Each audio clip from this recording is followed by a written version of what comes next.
So, creating a sacred space is one of the things I wanted to start with as an important part of your process for energetic wellness.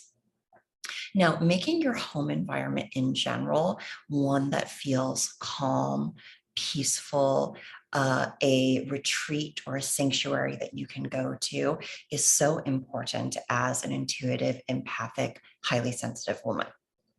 But in particular, having one dedicated location, and this I think is especially helpful if you have other people that you live with, you have a busy household, um, having one space, no matter how small it is, that you've set aside, that you've dedicated. That will be your go to place to do any kind of meditations, any kind of rituals, any kind of self care practices, such as journaling. If you work with tarot and oracle, anything that you do that you feel like you need to be in a restful, calm, centered, high vibrational space in, having a set aside location in your house is so helpful. And the reason for that is a couple different things. One, when you set aside this space, it's you telling yourself that this is a priority for you, that your energetic wellness, your self care, your spiritual journey, your healing is a priority. And it's worth carving out this space in your house for. So that's, importance number one of doing that. Um, and then having a space that you go to repeatedly helps you build a habit.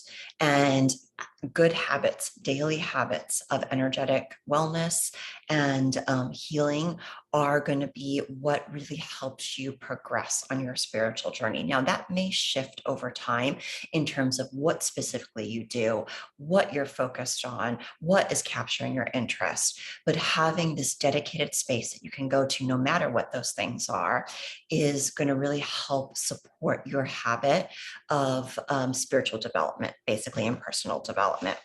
And then whenever you're doing the same thing in a space, it really helps raise and build the energy around that. So that's why in a lot of different religious or spiritual practices, people set aside altars to do those practices. It's because when you're doing that kind of energy raising experience over and over at one space, it really sets the tone of the energy of that space. So, that's why we have churches. Everybody goes and they're dedicated at that part of time to connecting to the divine, or why you have an altar. So your sacred space doesn't necessarily have to be religious in that way. That's for sure not what I mean.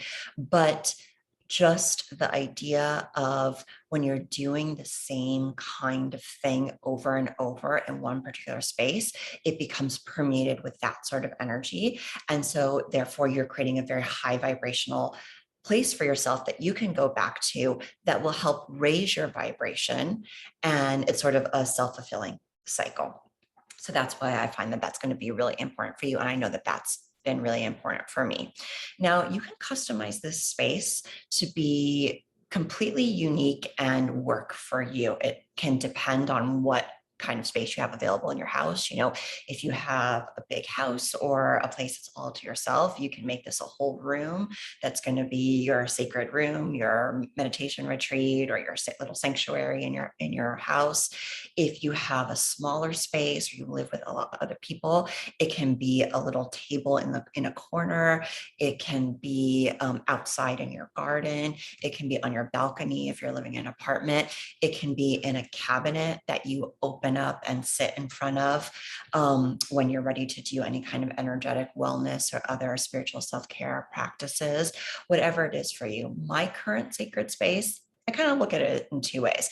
I live by myself currently, so in one way, I feel like my whole household is my sacred space, and there are little areas within it that I have crystals that are set with intention, or flowers, or statues that have personal meaning and resonance for me. So in that way, my whole space can be a sacred space. So if in a particular morning there's beautiful sunlight in my bedroom and I'd like to stay there, I can go and sit by my chair in my bedroom, which has a quartz crystal and a place for my coffee or tea. I'm actually off coffee right now, but it used to be a place for my coffee, and enough space that if I wanted to journal there, I could.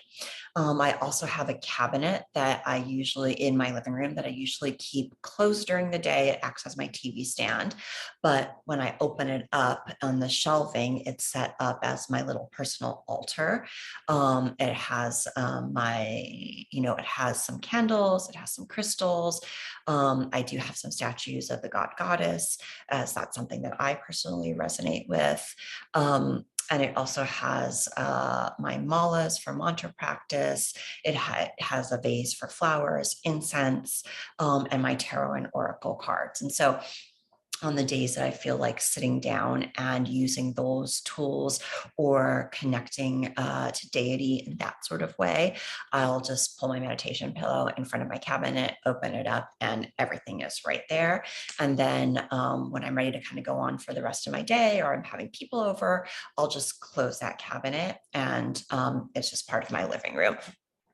So that's what I mean by really customizing it to you. Like pick a place in your house, in your space that works for you. And then make sure you're setting it up with items that really resonate with you. If you're someone who loves flowers, make sure you have flowers on in your sacred space or on your altar if you're considering an altar. If you're someone who loves candles, be sure to include that. If you resonate with working with crystals, pick out some intentional crystals that you feel really help support your energetic wellness or your connection to the divine and spirit. Maybe your journal is there, whatever that is for you. Set it up so that it feels comfy, cozy, high vibrational, and is just something that brings a smile to your face to sit there and give yourself that time.